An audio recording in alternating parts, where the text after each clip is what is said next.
Oh man, it's on now. I've been waiting to do something like this. It's been a while, but I'm ready to do an ether. And today's ether will be one of the Pelican media members. This one Pelican media member is obsessed with Lonzo in a negative way. He wants him to fail. He lets it be known. If he disagrees with you, he calls you a stan. This loser is what's wrong with sports media. Now, I've been doing YouTube for 2 years now, and what's the constant message I've been saying? Logic over emotion. This shine is obviously emotional, has feminine ways, doesn't have a ruling class mentality, blames Lonzo for every loss. I get the bubble. The bubble was trash. We made 1,000 videos. Everybody and their mama on YouTube had made a bunch of videos critiquing Lonzo's bubble performance. Just like we did Paul George, just like we did for Lou Williams, for all the players that stunk it up in the bubble. But I'd be an idiot to forget that last couple of months of what you see from Lonzo, what you could see. Now, I'll be honest, I've constructively criticized Lonzo on attacking the basket and trying to keep defenses honest. He finally has a real offseason. He finally has real trainers, thanks to Clutch Sports, by the way, to help him rectify those problems. Instead of saying the pros and cons, this buffoon is already asking for a trade. And even worse, this buffoon is pretty much saying if the Pelicans trade up for Killian Hayes, a left-handed guard who cannot go right, if they get Killian Hayes, they're a playoff team. Really? The Shine's name is David Fisher. This low-life scum said, quote, Pelicans giving Lonzo and a number 13 to the Knicks for 8 if Killian Hayes is on board. What an idiot. Now, it would be beneficial for the Knicks, I'll tell you that. Trust me, Tom Thibodeau wants a defensive guard who's an elite passer and that could get all the wings involved. Mitchell Robinson will be an all-star if that happens. R.J. Barrett will have a more efficient year if that happens because he wouldn't have to do everything. And he plays with a guard who is not a ball hog. So the Knicks fans want the Pelicans to be that dumb. I know a couple of Knicks fans. They tell me all the time, the Pelicans are dumb enough as an organization to give up Lonzo to them. They tell me this. Not no stans, not no Lonzo fans. These are hardcore Knicks fans who I talk to different types of fans on DMs, other social media platforms, you name it. They are banking on the Pelicans to be that dumb. They're looking to trade away that pick. They either want two things: to trade up for a LaMelo type of guard or to trade down and get Lonzo. That's what Knicks fans have told me. All they want is a facilitating point guard who is not a ball hog. We've all got on R.J. Barrett's horrible start, but we have to give him a benefit of a doubt. When you're playing with point guards who are ball hogs, you can't move up as a small forward or a guard. You can't put the stats that you want to have because everybody wants the piece of the pie. You implement Lonzo, you got more efficient offense. And trust me, Tom Thibodeau will give Lonzo the minutes. He don't have to worry about not playing a full game, coaches taking him in and out, and all that crap. But back to this shine, David Fisher. This is why he's just a regular beat writer. He wasn't good enough to be on ESPN and Undisputed, so he had to settle in New Orleans. He's a hater. That's all he is. The whole season, when Lonzo had games where he scored 20 and 10, he was hating on him. When the Pelicans made that little run, he was giving Drew Holiday much of the credit. When it was a team collective effort, he deflected everything that was wrong with Drew Holiday and put it on Lonzo. I can't remember a time he constructively criticized Drew Holiday, and I respect Drew. Even I have gotten on Lonzo. And this is the proof that the Pelican media members have a biased hatred towards Lonzo. I got the proof right here. So I don't want to hear shit about I'm over-exaggerating or anything. Because this in sports media is uncalled for. For 3 years, Lonzo has to deal with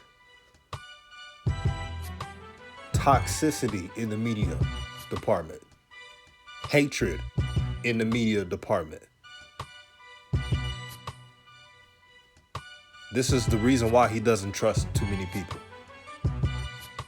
And this is the reason why, through all of Lonzo Ball's faults,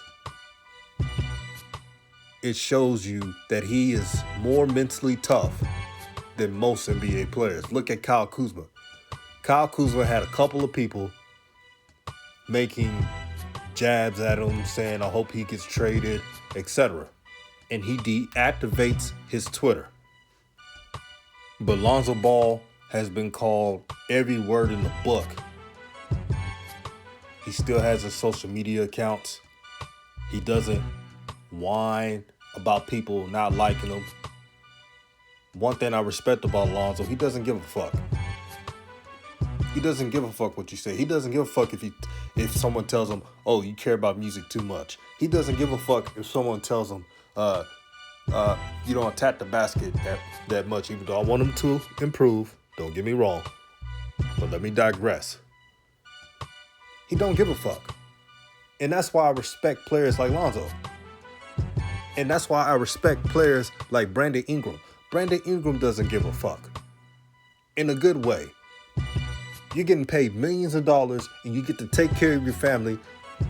Why would they complain? But we got softies like Kyle Kuzma and Danny Green who bitch and whine every day trying to be the victim. You tell me who's the mentally strong player. I'll wait. I thought so.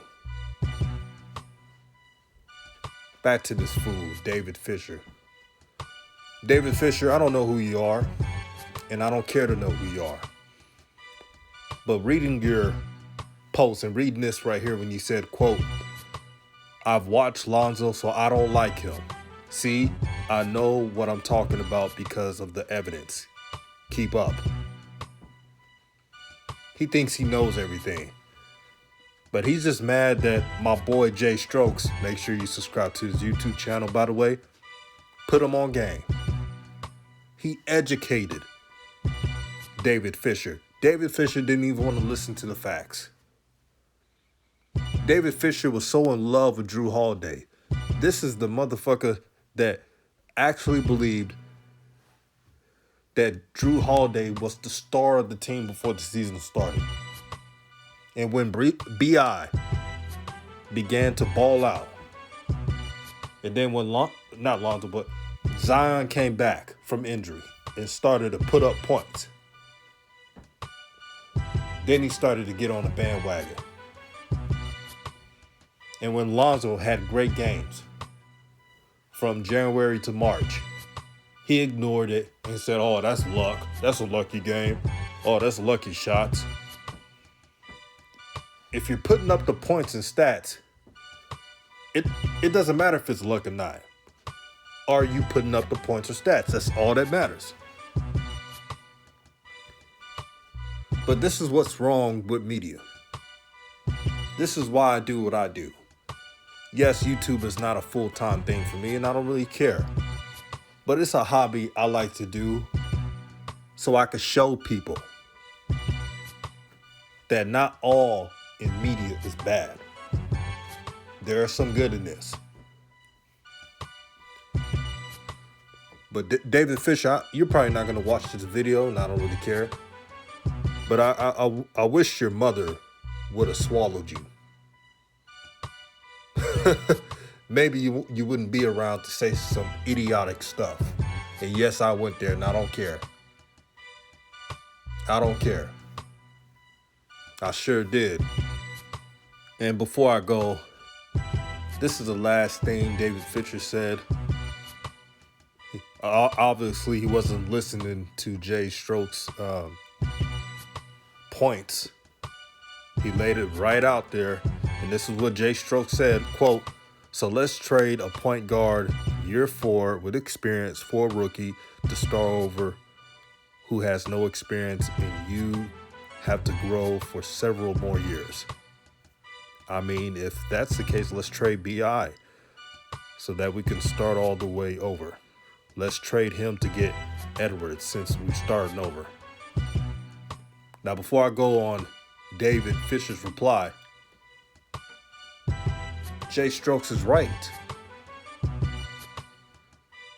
If they trade Lonzo to the Knicks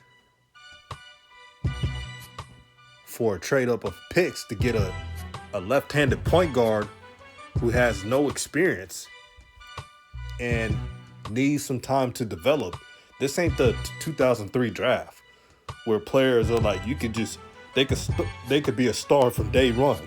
This is not a draft like that.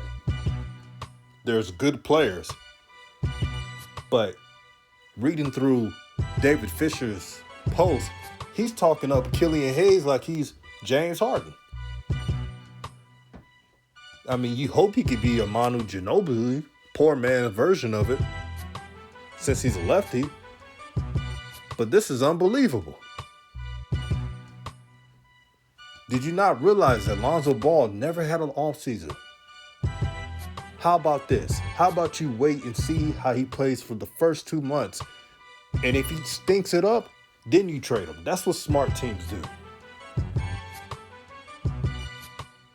If they do this horrible move, they trade Zoe for Killian Hayes, do not expect a playoff team. Don't even expect Brandon Ingram to sign a long-term deal. Don't forget, B.I. and Lonzo are best friends. So if he doesn't trust the organization, he's definitely not going to sign a long-term deal. And I wouldn't blame him. There are a lot of contenders that are looking for Brandon Ingram. I'm just letting y'all know right now. So I dare the Pelicans to flip that switch and trade Zoe and see what happens. You ain't hear from me. I'm trying to tell y'all, I was right on the Drew trade. I said Drew's Holiday's going to get traded. People are telling me, no, that's never going to happen. I was right. So keep doubting me. Just know that you're going to look hella dumb when I am right again. So this is the last thing David Fisher said to my homie Jay Strokes. Instead of listening to his points, he reacted off emotion and barely even said anything. He said, quote, nah, just Lonzo. Go find someone to stand for him. Really? Jay Strokes, out of all people, is very objective. He's a regular fan. He'll say what Lonzo needs to work on. He'll say what Lonzo needs to improve on. But he has never coddled Lonzo. He has never big up him on regular stuff. He's been fair-minded. He's been fair-minded to Drew Holiday. He's been fair-minded to B.I. out of all people, you want to call him a stan? This is when you know, whenever you lose an argument, you resort to name calling. And this makes Jay Strauss look better. This makes him look better. Because he put all his points there without insults. But this buster, David Fisher, had to result in name calling. But this is who the Pelicans hire for their media. Fucking pathetic. That's all I'm gonna say. I won't waste any more time with this bum, David Fisher. He's a media hack. He's not successful. He would never be successful. And he's that type of person that, just wastes his time. So this little 15 minutes of fame he's getting, that's all he's gonna get. All praise to the Most High. I hope he forgives me for the vitriol, the violent language I use in this video. But I had to keep it real with y'all. Thank you for your support, everyone. Thank you. That's all I can say. Subscribe, like this video, share it with a friend. Peace.